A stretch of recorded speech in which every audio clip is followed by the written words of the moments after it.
አሰላሙ አለይኩም ወራህመቱላሂ ወበረካቱሁ። ዲና የተከበራችሁ የቻናሌ ተከታታዮች እንዴት ናችሁ? ከኔ ጋር ሰላም ነው አልሐምዱሊላህ ረቢል ዓለሚን። በስደት ላይ ሆነን ልንጠነቀቃቸው የሚገቡ ነጥቦች አራት ነጥቦችን ያህል እንነጋገራለን ማለት ነው። በመጀመሪያ ደረጃነት ጭንቀት ማብዛት ለሌላ ጉዳይ ስለሚዳርገን ጭንቀታችንን መቀነስ ማሻሻል አለብን ማለት ነው። የባለፈውን ልጅ አይታችሁታል።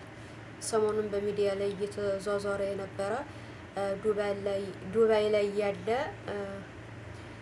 በአጭር ጊዜ ሄዶ ህይወቱን ለማጥፋት እየሞከረው ላይ አይታችሁታል መቼም በሚዲያ ማለት ነው።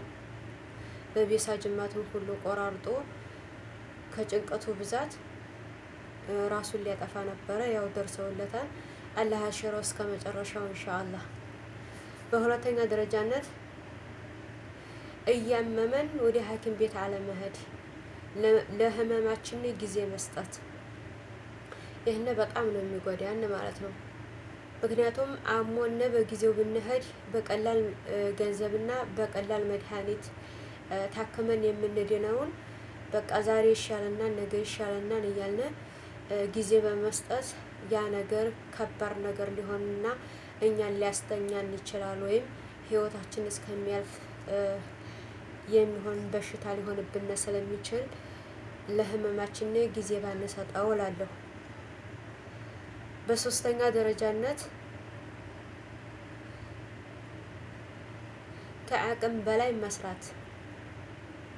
በላይ መስራት የወገብ ህመምን፣ የኩላሊት ህመምን፣ የተለያዩ የደም ማነስን ስለሚያመጣ ከአቅማችን በላይ ባንሰራና እያረፍን ብንሰራ የተመረጠ ይሆናል ማለት ነው። አረቦቹ ምንም እንድናርፍና እንድንቀመጥ አይፈልጉም ማለት ነው። በቃ 24 ሰዓት ቆመን እንድንሽከረከርላቸው ስለሆነ የሚፈልጉት እኛ በሰበቢቱ አረፍ እያልን ብንሰራና ህይወታችንን ብንጠብቅ የተሻለ ነው ብዬ እመክራችኋለሁ ማለት ነው። ምክንያቱም መዳም ብሯን መክፈሏን እንጂ እኛው ከሀርባ ነው የምንመስላት። በቃ ስንሽከረከር ብናድር እሷ ብሯን ስለሆነ የምታስበው የኛ ድካም አይታያትም ማለት ነው። በአራተኛ ደረጃነት ምግብን አለመመገብ፣ በሰዓቱ ቁርስ፣ ምሳ፣ እራት አለመመገብ። ይህን ለሆድ ድርቀት እንዲሁም ለተለያዩ በሽታዎች የአቅም ማነስ በሽታዎችን ሊይዘን ስለሚችል እነዚህን ነገሮች መጠንቀቅ አለብን ማለት ነው። በፍጹም ደግሞ ውሃ የማይወዱ ልጆች አሉ።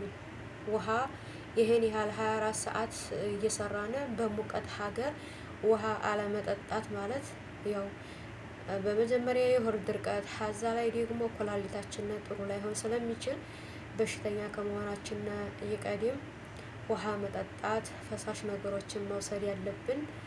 አላህ በያላችሁበት ሰላማችሁ ብዝት ይበልልኝ፣ ሰላም ያድርገን፣ ሀገራችንን ማማን ያርግልን። ከሚሰማው ከሚወራው ሁሉ አላህ ይጠብቀን። ሀገራችንን ህዝባችንን አላህ ይጠብቅልን እንላለሁኝ።